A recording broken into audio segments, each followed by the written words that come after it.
Super. Awesome.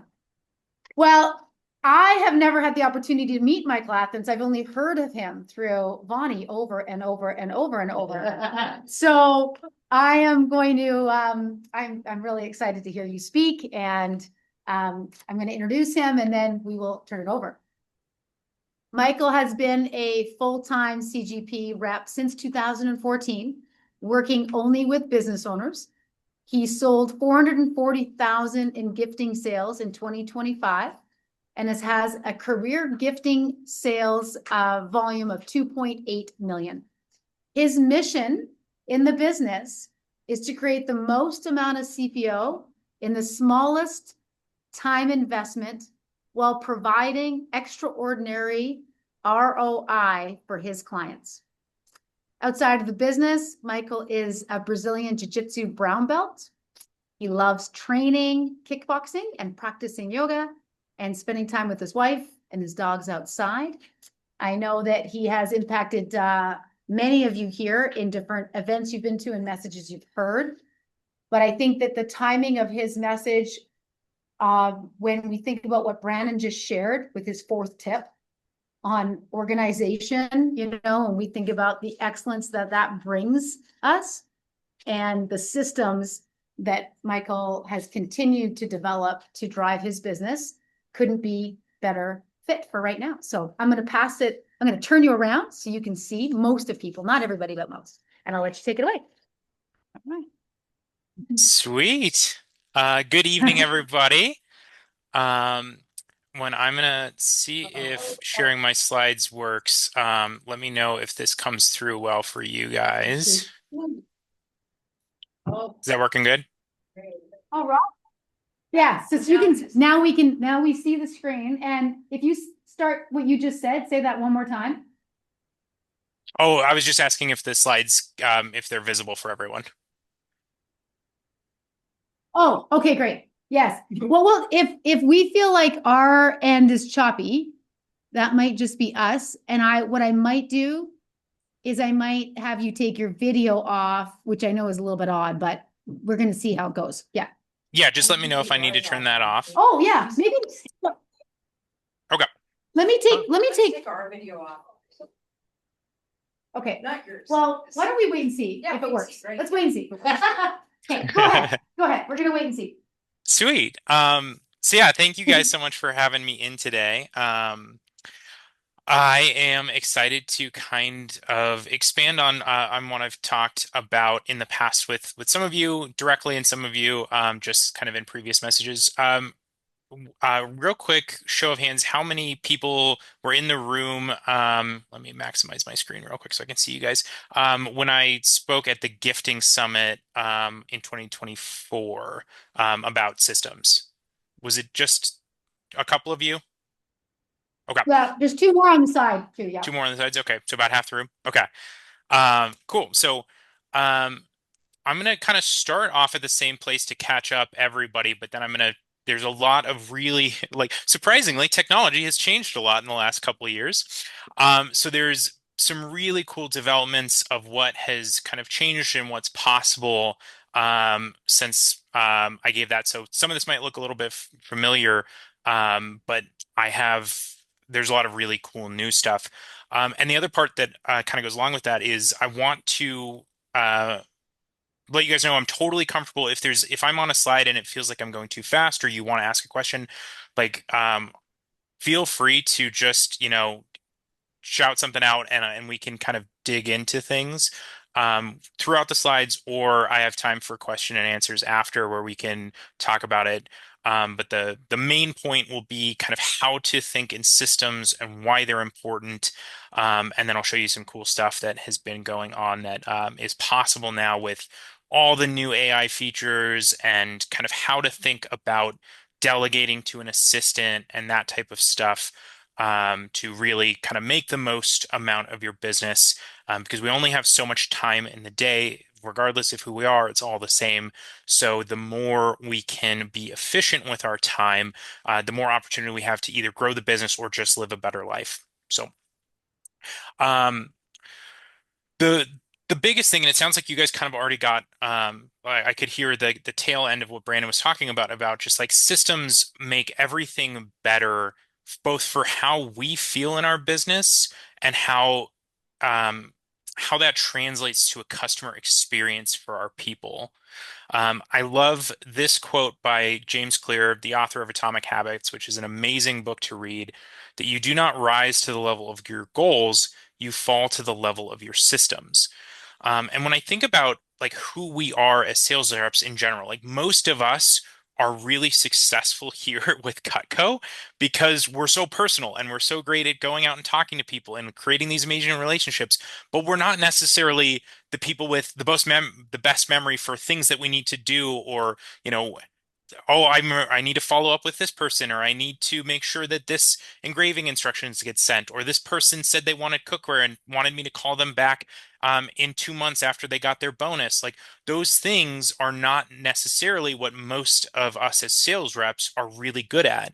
And even someone like me who's like banker all the way, really good with all this stuff. Even I like just do not have the memory bandwidth to remember of my 5,000 clients all of the things that I need to do and all of the requests and things and all that stuff. So the more we can take everything that needs to be done and systemize it to make sure that it happens consistently, to make sure that it happens correctly, to make sure it happens the same every time, um, and gives us the ability to have others do it for us is really important.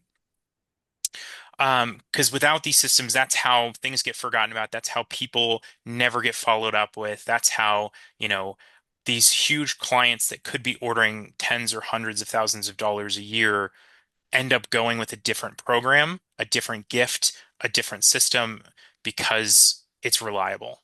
And reliability is really important, especially in the gifting world. So everything you do more than once should be systemized and scripted.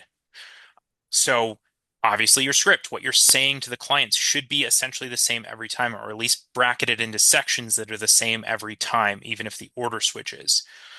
Your order process does the same, does every customer, regardless of how big they order or how small or where you met them, are they getting the same welcome touches? Are they getting the thank you letter? Are they getting the happy client call? Are they getting like are all of those things happening to every single client? Or is it just when you remember or when you think about it, or that's a really special client, so you're going out of your way, even though these other clients that might have started smaller could have the potential to be a much bigger client later. When we systemize it, it makes sure that no one is getting left behind and everyone is getting a great client experience. Your onboarding, your marketing, does everyone know that you're still doing the Cutco thing? Or is that the first question everyone asks when you get an inbound call? Hey, are you still selling Cutco? Hopefully we can move away from that question because they're like, oh yeah, they emailed me and they texted me and they're doing all the things to make sure that I know that they haven't gone anywhere and that they're ready to take care of me, right? Is this all making sense so far? Yes. Yes. Awesome. Cool. So, your reorder process, whether it's residential or B2B, do you have a system that is following up with your people after they place an order to get those extra things off their wish list, to make sure that the people that are gifting are getting called when they run out of gifts? Do you have a system to make sure that that never gets forgotten about? Ideally, you are the first person reaching out to a client when they for a reorder. Um, rather than them having to hunt you down. Like it's not their job, so you should be the one doing it. Do you have a system for your inbox? Do you have a system to make sure that you're not getting pulled in 12 different directions when you look in? Do you have a way to make sure that the most important things are getting handled? Um, do you have a way to make sure that the emails and the texts that you send 3 to 5 times a month are scripted somewhere so you can copy and paste or do a quick, code on your computer to make it happen automatically so you're not wasting an hour a month writing the same email over and over that could be a system that you click a button and it just happens, right? Your follow-up process. Do you have a way to make sure that the person gets the next contact that they want at the right time and then it doesn't fall off the schedule because you're on to the next event, right? Um, Never leave the next step unscheduled. Always make sure that if that lead is gonna, if you intend to follow up with that client, that you have something scheduled for them. I'm also a big proponent of having a system for your finances. What are you doing every time a paycheck comes in? Is a percentage of it going to your taxes? Is a percentage of it going to your retirement? What are where is it all going? If you're just flying by the seat of your pants there, you will most likely end up with nothing. So this is another really important for systems. So why systems matter? I really love the book, The Checklist Manifesto. It's an amazing book. It's really interesting. It's like the most interesting book, boring book ever is essentially the way I would describe it. And one of the things that hit me the most was the a study in the book where they looked at a bunch of different doctors at a bunch of different hospitals in different countries. So all over the map, different different doctors, countries, hospitals, all these things. Um, and what they did was they took a very basic procedure that every doctor, needs to know how to do and should be able to do without any complications, without any problems, without anything. And all they did was they put together a checklist for that procedure. Very simple procedure, but they put together a checklist of first you do this, then you do this, then you do this, and you are not allowed to move on to the next step without checking off the previous box. And by implementing that system in 8 medical centers across the world, they saw a 47% reduction in deaths just by taking a system that the doctors already knew how to do, but forcing them to use a checklist to go through the steps rather than relying on their memory of what they should do next. So a 47% reduction in deaths, and on top of that, a 36% reduction in major complications just by using a checklist. And I know that people probably aren't going to die if we make mistakes in our business, but why not implement the same system of having a checklist to follow to make sure that our clients get the most amazing experience and also to make it so we don't have to think up everything on the spot. So checklists work. Don't let anything ever fall through the cracks. When you have a checklist and or when you have a system for your processes, whatever it is, it really helps you see where the problems are. If there's a step that's like constantly, there's like something keeps going wrong and you're having the same interaction from a client, I keep getting this response where they're like, where's my proof or whatever? Where's my this? Why hasn't this happened? There probably means that there's a step where if you could implement a system that happens every time where they get an email 4 days after they place an order that says, hey, by the way, here's what you should expect. We're in the proofing process right now. You'll get your proof, and then once it's approved, and it tells them what's going to expect. Maybe you'll stop getting those emails, right? So where can we see these problems by having everything systemized first so that we can preemptively solve problems that can save us time? Also, just having systems is easier. If you can design something once and then just follow the steps versus needing to think about it every time, it's way less taxing on your brain, where you just can focus. Plus, um, everything, or I'll get to that in a second. So yes, it's easier, it's better, and less things fall through the cracks. So you have less problems, and your people are happier in addition to you being happier. So the questions for like, okay, I get, systems, that sounds great, but like I don't want to really think about it. You know, I think there's two great ways to think about this. Are you running your business or is it running you? When you show up in the morning, are you at the whim of whoever's emailed you that day, or are you purposefully moving towards what you want? Of like, I know what the most important things are and I am working on those. Or are you doing what is the loudest, the things that are on fire? Like, are you on purpose with your actions because you have a system to make sure that what's most important happens first? And the other question is how much growth is possible if your schedule or workload doesn't change? Could you grow 20% in your business without having to work 20% harder? Because for most people, with time being their most limited asset, if you can't work harder, you can't grow your business. If you can't do more events, you can't grow your business. So this is the only area of opportunity where you can grow by doing less or the same, right? Is by being more systemized, more efficient, more focused, and especially when you include leverage in that. So how to find tasks to offload. So anything you do more than once should be systemized, as I stated before. And anything systemized can be either automated, which is where the task happens fully automatically using technology, or mostly automatically. Sometimes there's this input step, or delegated tasks that you can give to someone else to do. It just doesn't need to be you. So how do we find these things that we can do? What do we look at and start building so that we can hand it off to someone without them doing it completely wrong or doing it the wrong way or whatever it is? So first, I'm going to talk about automations. Um, and the biggest area, there's a couple areas of automation that I think are the most important for people like us. And the biggest being anything related to your customers and your leads and your follow-up and your CRM.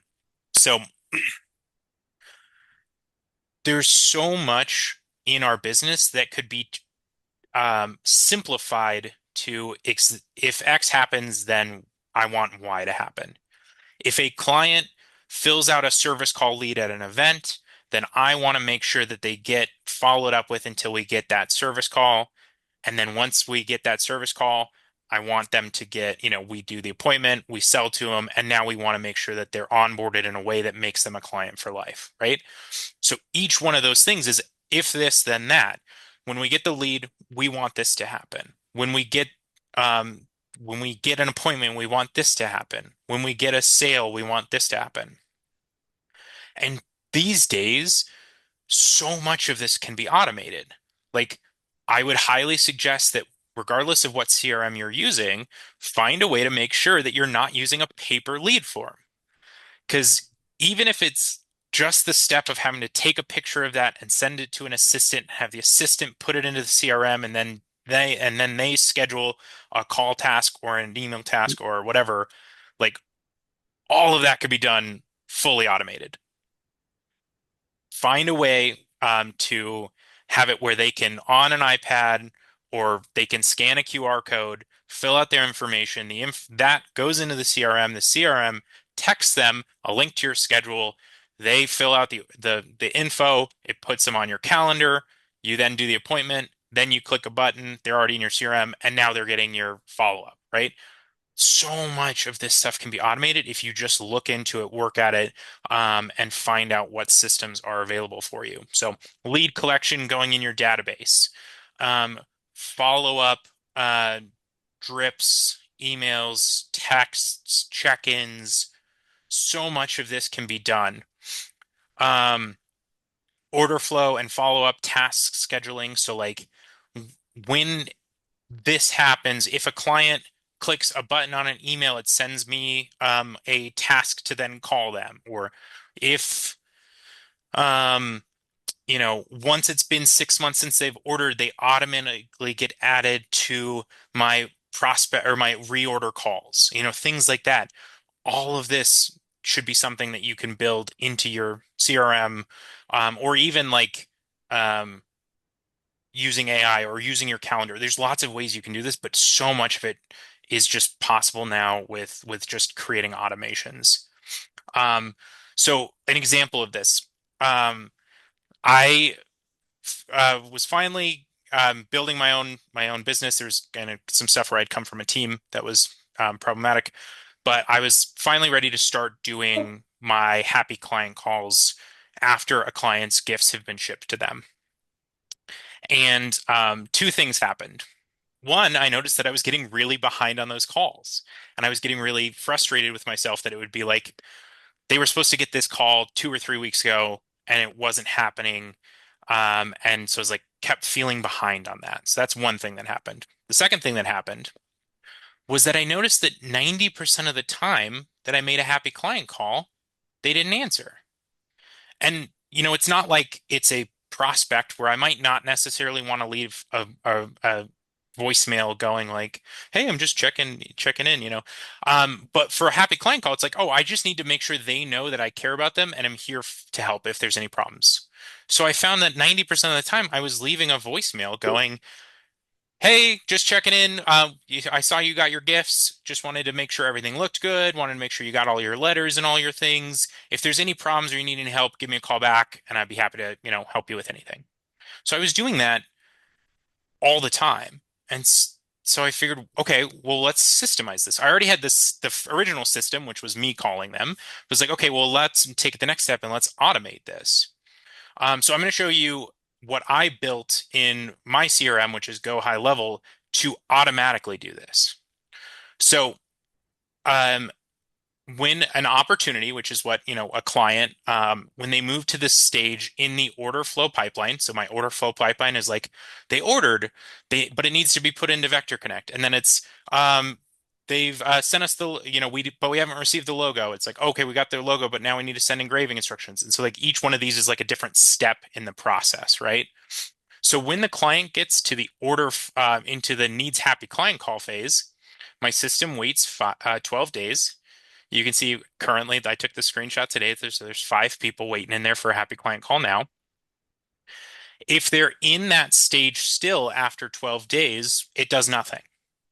But if they're still in that stage, meaning they still need a happy client call, then it's going to check if that client is a dropship client because they need a different voicemail if they're a dropship client versus a client that's just receiving all their gifts all at once.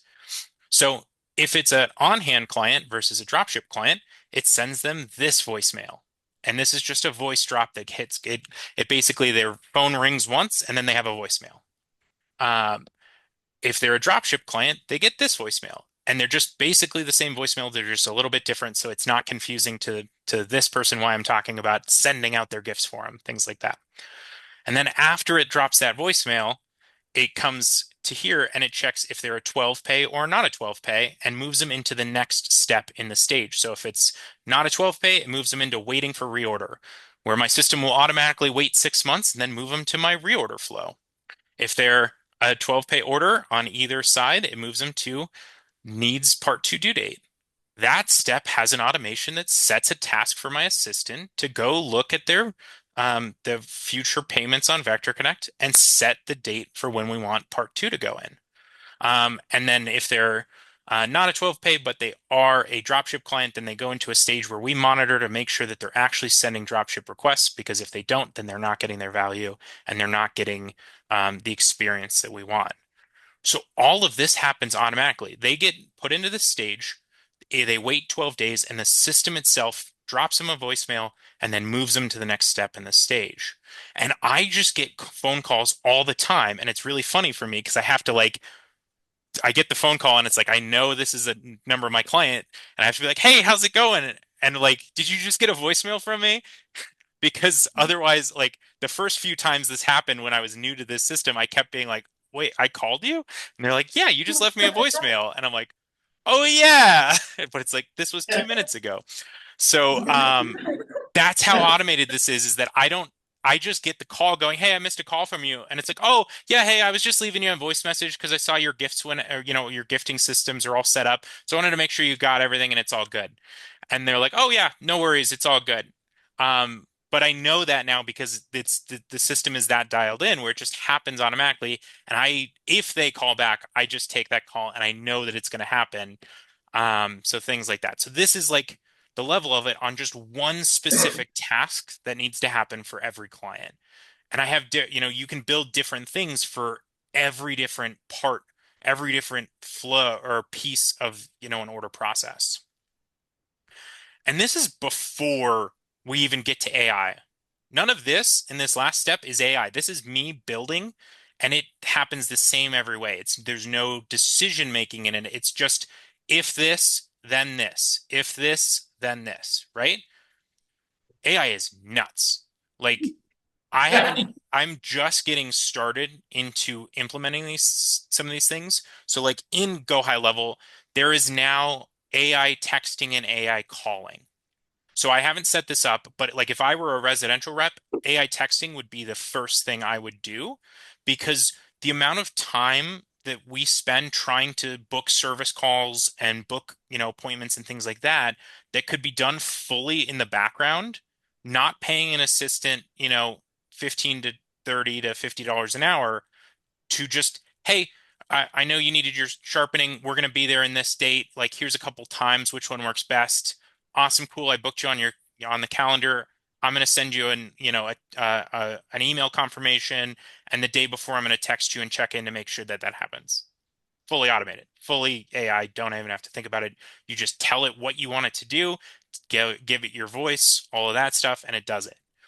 Eventually, like AI calling will be the one that probably happens for me first, where it's like I have leads that I want the system to call in a voice call that will go, hey, this is Michael's assistant just checking in. You signed up for info on the gifts at this event.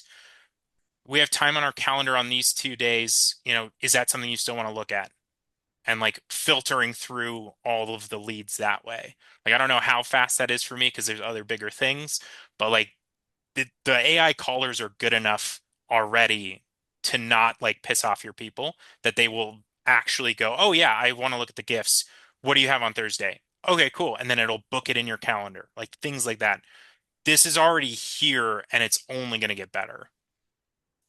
This is what I've been spending the last couple weeks or the last week on is this Claude Cowork. Claude is insane. It's an AI that you can connect to your email, to your Gmail, to your Slack, to your everything. And I am currently in the stages of teaching it who I am and what my business is and what my voice is.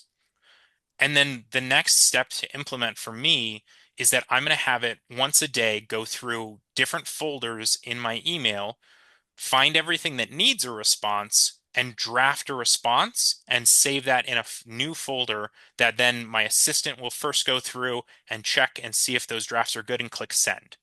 And then it'll do the same thing for different emails for me that I'll go through and check, make sure it looks good and click send. Because it can go look at the client's email, say they're asking about their pricing, go to Google Drive, check their order form, check their receipt, and then come back and write the email with that information. The same stuff that I'm currently paying VAs and assistants in person to do, it can do automatically for 20 bucks a month, right? As opposed to 20 bucks an hour. Um, so that is what I'm working on. I'm very excited about that so that I can move mostly my assistant and also some more of my time to higher value tasks, right? So that's kind of the idea on how to think about AI, or sorry, to think about automation is what are the things that can happen that are happening constantly that are simple and not something that you like need to be talking. Well, even now you can AI call. So like pretty much anything can be done by this. But there's also just certain things that we want to delegate versus automate. Um, just whether it's a trust level thing or whatever it is. Like I said, I have like one personal assistant and then a team of VAs. So I'm still using all of these things as well. Um, these 4 bullet points all come from the book Buy Back Your Time. And it's an amazing book. I've read it like 3 times. It's a definite must read if you're at the stage where you are ready to hire someone, whether it's a virtual assistant or in person. The big thing is to don't hire to grow your business, hire to buy back your time. And what that means, that might sound confusing, but we don't want to go hire a marketing person to do a bunch of new tasks. And we don't want to hire, a sales rep to go do new things for us first. That might be something you do eventually, But first, as you being the greatest point of leverage in your business and the greatest actor in your business, is to remove things that are holding you back so that you can run faster and further. Think of all of the tasks that you're doing that aren't like directly leading to a sale. All of the emails that are, customer service, all of the researching of events, all of the everything that's not you talking to a customer about buying something. Think of each one of those as like a little parachute that's strapped to you while you're trying to run. And the more we can, we can't just cut those straps. We need them still to get done. So the more we can give those to someone else, um, the faster and further we can go. But if we're just basically just focus on giving yourself back that power and that time first, and then eventually, and that'll lead to growing your business automatically. Um, for all my perfectionists in the room, realize that 80% done by someone else is 100% awesome. It is better for it to be done partially wrong by someone else if it gave you an hour of your time back that you can focus on growing your business. Because you can always develop that 80% closer to 100, making better systems, making better, more clearer objectives and structures and expectations. Um, but you can't get that hour back another way. So be fine with things being messy at the start. How much to pay someone? So this is the number that they use in the book is that it's your income divided by your hours times the week, the average hours per week times the week you work divided by 4. So if I pull this calculator up, can you guys see it? Yeah. Okay, sweet. So let's say you make $150,000. So, and you divide that by, and you work 40 hours a week times 48 weeks, you're making $78 an hour, right? And so the number that they say in the book that you should be willing to pay someone is basically $20 an hour. So if you can get someone to do those projects that are slowing you down for 20 bucks or less, do it immediately. Just pay them and do it. Um, because you will essentially uh, you're costing yourself that difference every time you're doing that task. If you're worth $80 an hour and you're doing a task that you could be paying someone $20 an hour, you are costing yourself $60 an hour doing that task. And think of it that way and watch it that way.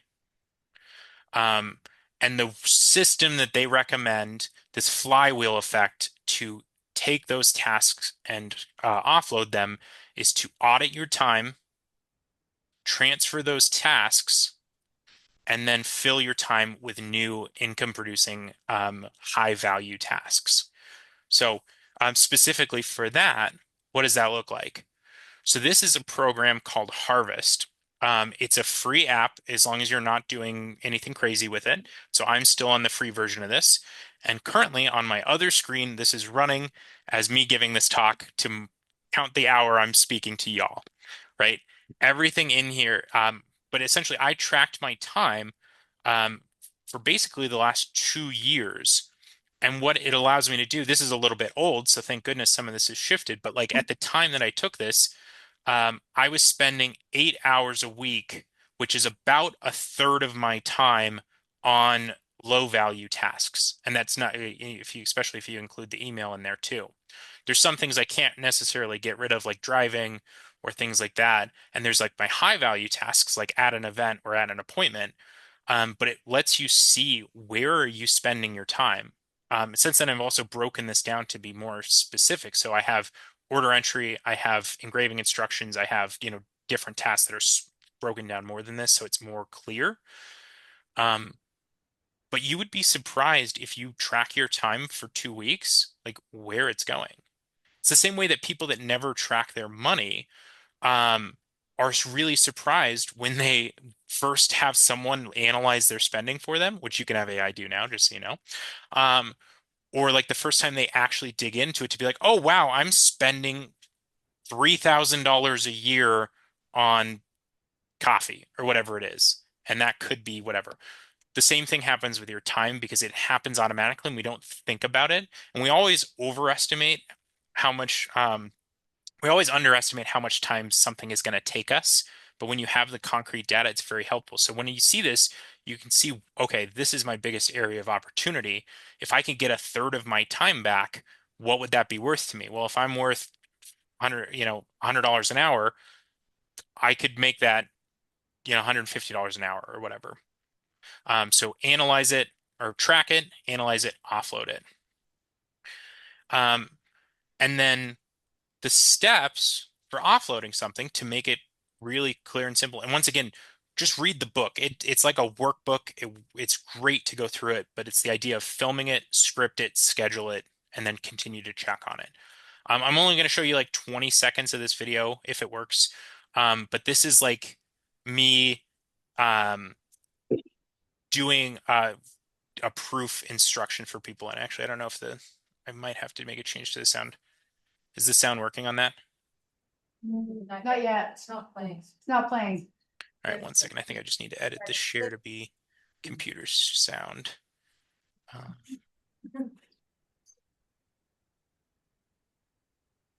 Okay. So Troy asked for a new proof. We just got the new one now. So what I'm going to do is it's in a new email, but I don't want to have multiple emails with the client. So what I'm going to do is I'm just going to save this somewhere now, and I can search the client. I'm just And kind of now skipping here through so you is can kind where of see he it. requested his original proof. Here you're going to this is where we see sent an him his original proof. So he example sent the of proof, me using a asked for template. changes. In this one, he asked for an update on it, and I responded. So I'm now going to respond to it and just Actually, say, this one's I didn't use a template. Never mind. question mark. But anyways, it's just showing you the exact steps so that someone else can follow it. His And taking that, Loom. Loom. Loom. Super. yep, cheap. Loom. And I'm going to have at the end of the slides all of the different tools that no, I've that's talked fine. about today as well. So you take that and then you take those steps and Loom will now do it for you because it has AI in it and will put it into an SOP automatically. But you can then build, a specific tasks as a checklist for each thing that you do in your business so that it makes it so you can just hand this to someone and tomorrow they can start doing these tasks for you because it's there and it's visible. They can watch the video. They can then just go through and check off each box as it happens. And it's nearly impossible to screw up, right? So that's the power of just documenting it really purposefully to make it delegatable, right? What not to delegate. The last thing you should be delegating is the things that got you here, which is your relationship with the customers, like phone calls, doing events, all of that stuff. Like, unless you're duplicating yourself, as in you're at an event while someone else is also doing those tasks and you've already delegated all your low value tasks, there's no reason to be giving up the thing that made you successful in the first place. Answering emails is not that. Calling the client to get the next order, to build their next system, whatever it is. That's what's going to grow your business. So take off everything off your plate that's not you being in your genius selling Cutco. And if it's something you really enjoy, keep that as well. That's essentially where I was at for all of my stuff. So design and track your systems. Find anything that is repeated, make it a system. Once it's systemized, look for opportunities to delegate it or automate it, and then take that newfound time and fill it with high value activities. High value activities could be time with your family also. Like, it doesn't necessarily mean that you're necessarily like, oh, now I'm just going to do more. Like, it could be, it depends on what your goals are, but time with your family is also more valuable than doing email. And so if you're worth that time and you can grow your business while having more time at home or doing the activities that you love, also do that. Or find a balance in between it, all of that. But fill your time with something that's higher value to you, whether that is creating more sales or living a better life. A couple quick things before I throw it up to questions and answer. If anyone is trying to get or wants a new CRM or just wants a CRM with more power, or if you're even already on something like Go High Level, this QR code here links to about a 30-minute video of me just walking through my systems. So just all of the things that you can build in High Level. So all of my like order flow processes, all of my because I know I didn't have enough time for with you guys, so this is something that I share with people that they can see all the how the sausage is made. So it's got my workflows, it's got my what the communication looks like, all of that stuff. And just as an extra little thing, I also have the ability where people can fully just buy my systems. It's only on the CGP side, so I don't have anything built for residential. But if you wanted my emails and my systems and my automations just fully built out, it's a one-time $500 thing that also is available on that page. But if you're just interested to see what's possible with CRMs these days, scan this, watch the video on your own time, and it'll show you what is possible currently. And then here are some of those other apps that I talked about. Oh, Loom isn't on there. I'm sorry about that. These two apps are really great for text replacement. So those things where it's not fully like you're not having an AI write the email, but it's an email you write 1,000 times, like, hey, here, look at this proof. Both of these are really great for doing where like in my email, if I type in hashtag proof, it pulls up the full email of like, hey, here's your proof. Let me know how it looks. Once it's engraved, we can't make any changes, blah, blah, blah, blah, blah. All the same stuff, basically the same stuff that like if Olean were sending it to the client for you, that stuff. Um, Here's that Harvest app that I use for time tracking. Once again, it's free if you're not doing like multiple users or anything, but if you have a team, it's a great way that you can like track your assistant's time while tracking your time. So if you were doing the paid version, it has $10 off. Here's a couple automation sites if if you need to build automations outside of a CRM.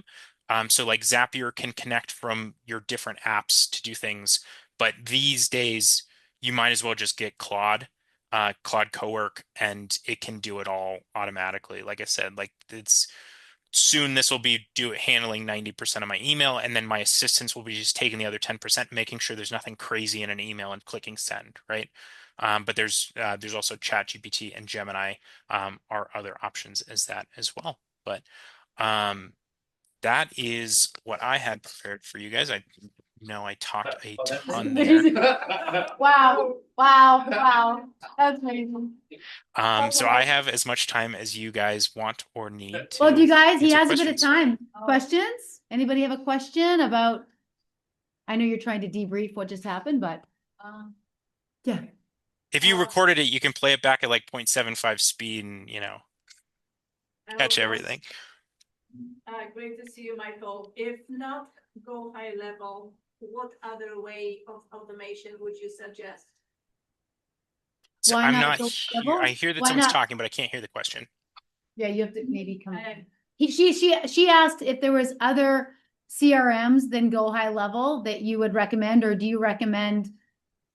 Can Claude do that, or you have to have a CRM outside of that?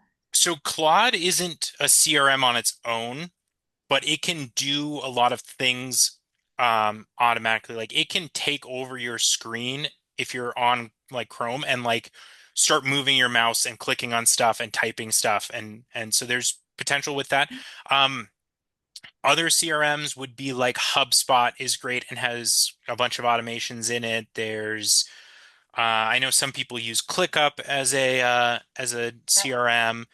Yeah. Obviously, there's hopefully they'll start building more of that stuff in like Vast eventually. But even just the amount of people that are using Vast Action that don't know that you can create a lead form to have people fill out their information at the booth and like start a drip like is like I when I was using Vast before I switched to Go High Level, I didn't know anyone else that was doing that, and it's like that's already built in there. But the nice thing with with Go High Level is how cheap it is, and also how like it takes out a bunch of other apps as well.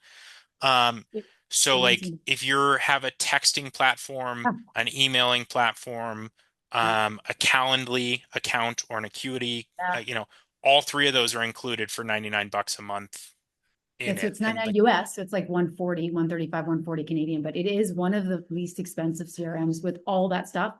Like it's if you have a scheduling app and you have some of these other things, you pay for those. So if you add up some of those other things, but you now get it all and Go High Level, it is really good. Yeah. I mean, our challenge in Canada, right, is the rates when you use a US based platform, right?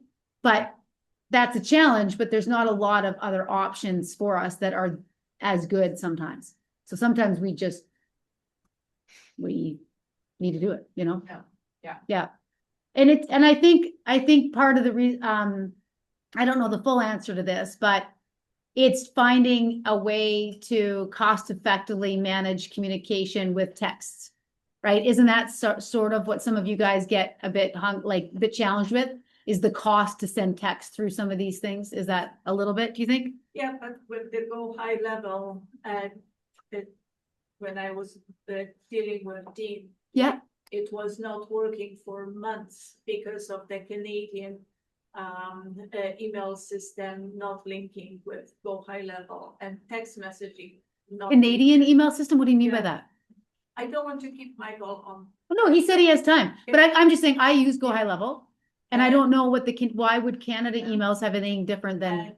I don't know, like I wasted months with trying to switch from bus action to Go High Level with Dean, and my emails were not being delivered to people. Text messages were not being delivered to people. It also got flagged. The text messages were so it cost me $1,000 for text messages. Just because of that system. Because of that system or because of the rates with telecoms, is that a Go High Level issue or is that just the issue of texting? Well, the thing is, I don't know whether it was Go High Level issue or the way that Dean had this set up that wasn't syncing with my CRM. Right. Jansen Fields as well. So there shouldn't have been any extra costs to set up like this the text or like setting up the cell number for me costs $10 to register at US, and then just the cost of the text, which is like 0.006 cents US per text. So there shouldn't have been anything else there. There is a kind of it's similar but a little bit more intricate with Go High Level than some of the other kind of more plug and play systems for text and stuff, where you have to go through a few more hoops to register it because they're really protective on anti-spam to make sure that people aren't bringing their whole system down. So like I had to have a couple phone calls with their support people, and they would be like, hey, these are the 4 things we need you to do so that we can activate your text and make sure that you're getting deliverability. So they made me go and add like I give Michael consent to text me when they fill out my my lead form, and they made me add something to the bottom of my website and like things like that, where I was having deliverability issues, but because I was just watching it and I saw that there were some times where I was getting issues. But since then, I was maybe like a month or 2 months where I noticed problems, and then I got it fixed by just being on their support with them. Where now I send out 5,000-6,000 texts a month, no issues. Same with emails. But maybe that's why. Emails were rejected by customers. And then again, there was a step to send little by little, but it was taking months and huge costs. That might be why. Just takes an extra phone call with the support system to find out. And maybe it's you owning it, not Dean. Yeah, Dean owns it. Well, but I mean, sure, Dean wants to do a great job, but maybe this is why, is it just takes a couple extra steps for you to put some things in place for your clients to opt in. and say it's okay. Because, I mean, if you guys think about it, like even with Gmail right now, right? If you have Gmail, it automatically filters that to promotion.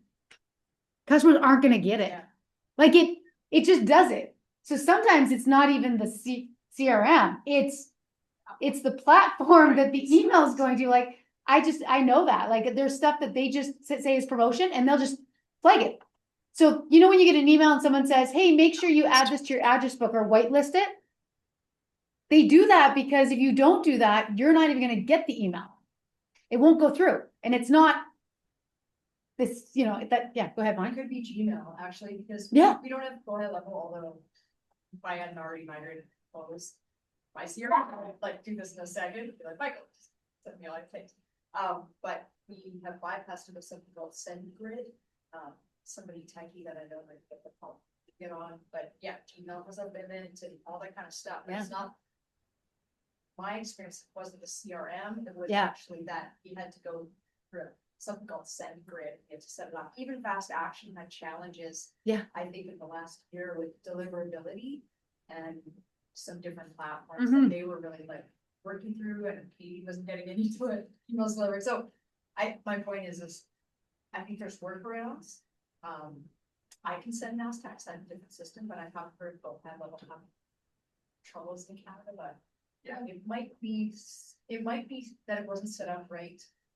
And it might have been the platform, not necessarily the CRM. Like one thing I just think, as Michael said something earlier, you guys, if a customer ever wonders if you still sell Cutco.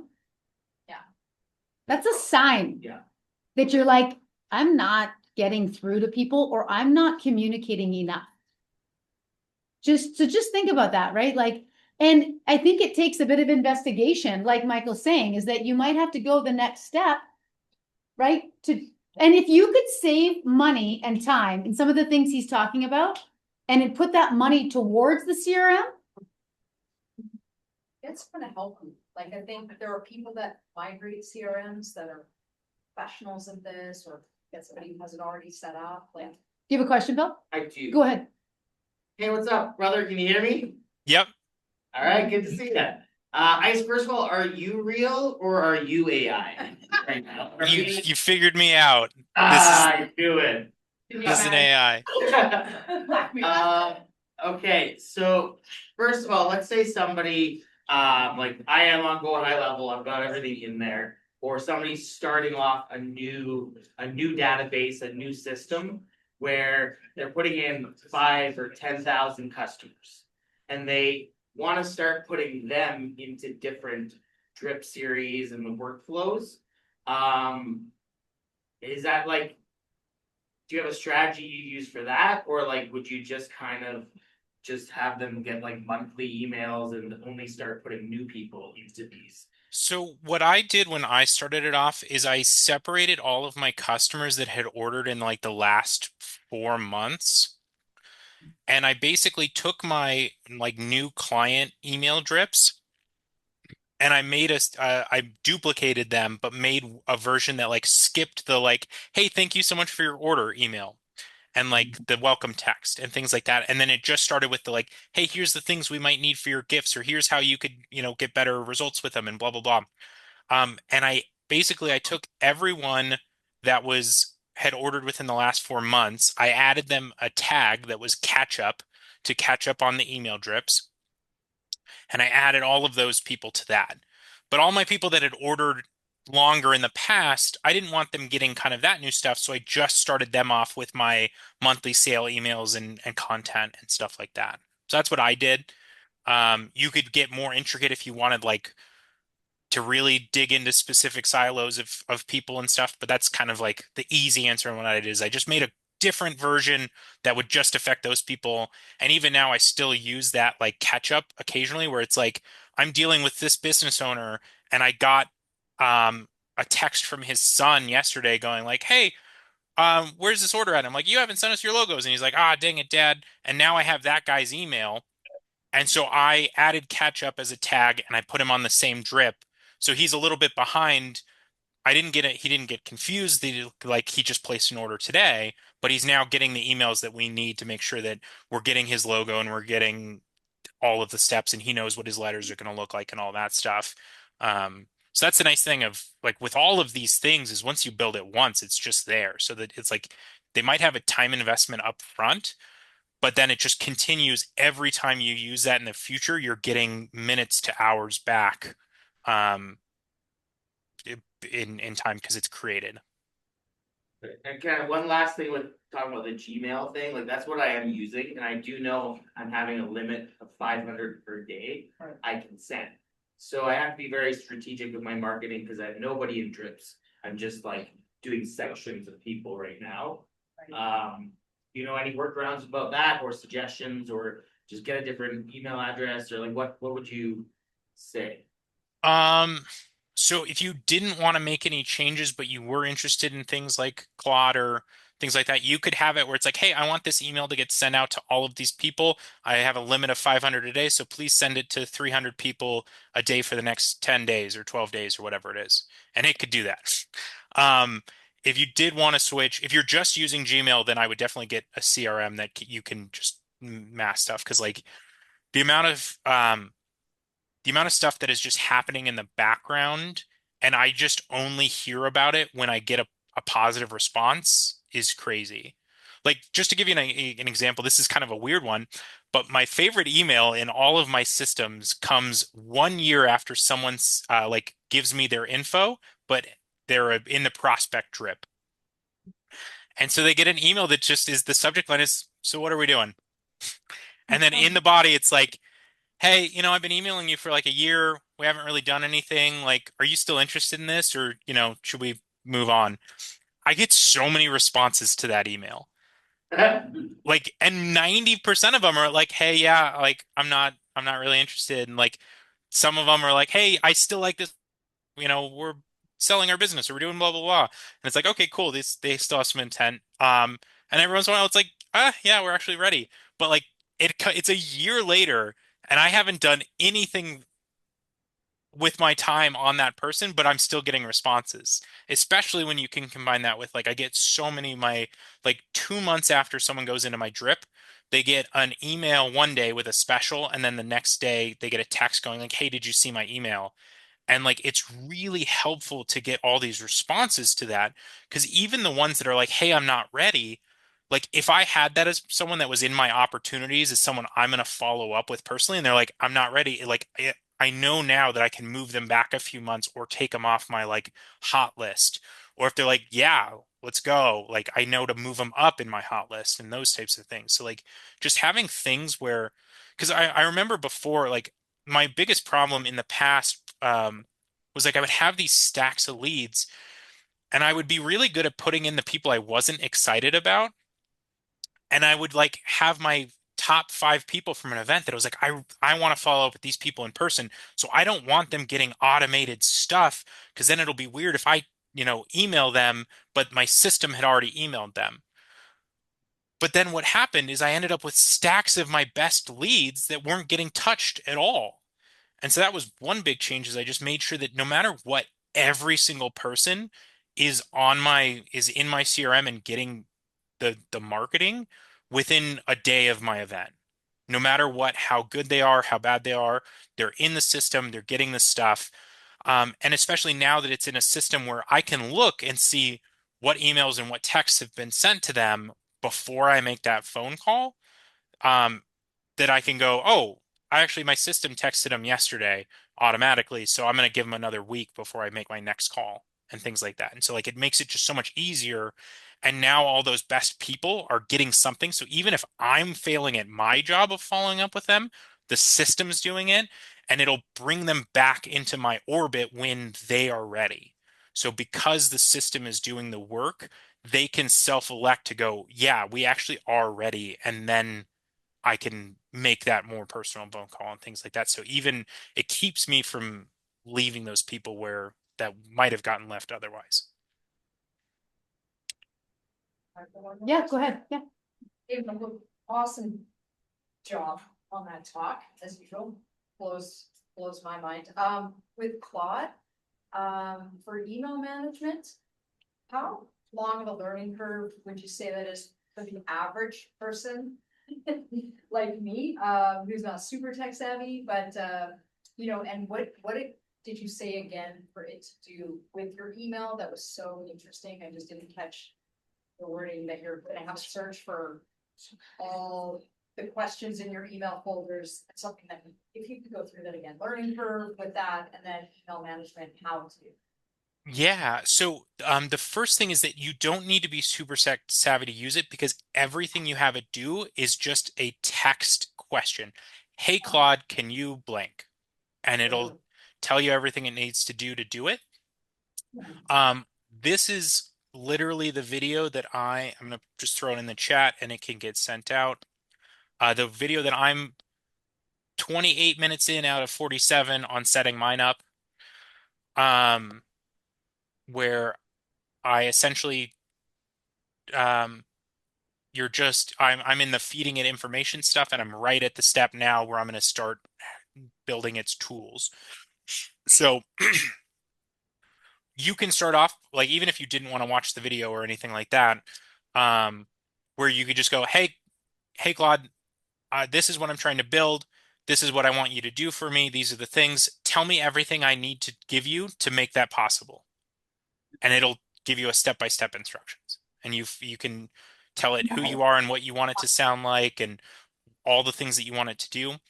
The way I am going to have it, which I think is what part of your question was, is I'm going to have it like either once or twice a day, like on a scheduled time, go into certain folders. So I have my inbox and then I have my urgent folder, which is where everything that my VAs don't know how to do, move everything into the urgent folder. And that's where my assistant works. And if she doesn't know how to do it, she moves it into Michael Urgent. So I'm going to have it go through those two folders, read every email, check if they need a response. It's going to draft a response to it and then save that draft.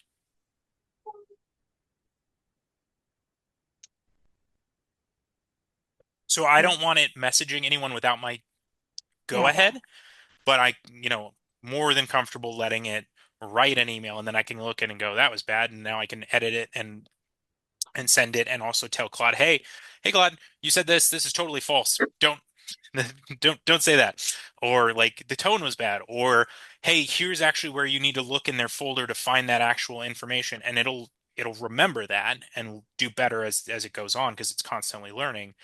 But then once again, 80% done is 100% awesome. So if my assistant, who I'm paying a fair amount to because I'm treating her as a business manager, like I found someone that I really wanted to like be able to essentially run my business for me in 3 to 5 years. If I can have her where she, instead of her dealing with the same stuff that I was dealing with, that's like these low level tasks, she can just look at it and go, Steve's looking for how much he owes. And there's an email that says you owe another $1,000, and she just has to click send. Like that saves her 10 minutes of time, which saves me $10, Yeah, awesome. Totally. Thank you. Wow, thank you so much. Let's give him another round of applause. Wow. Wow, thank you. Like over delivered massively. We really appreciate you investing time with our group. Thanks so much. My pleasure, guys. Thank you so much. All right. Great night.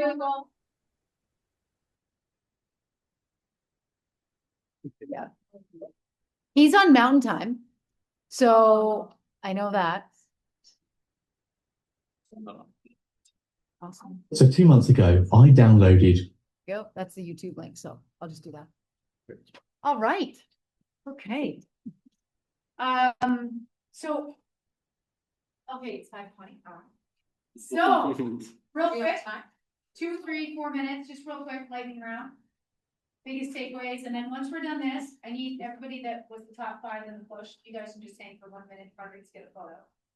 And then,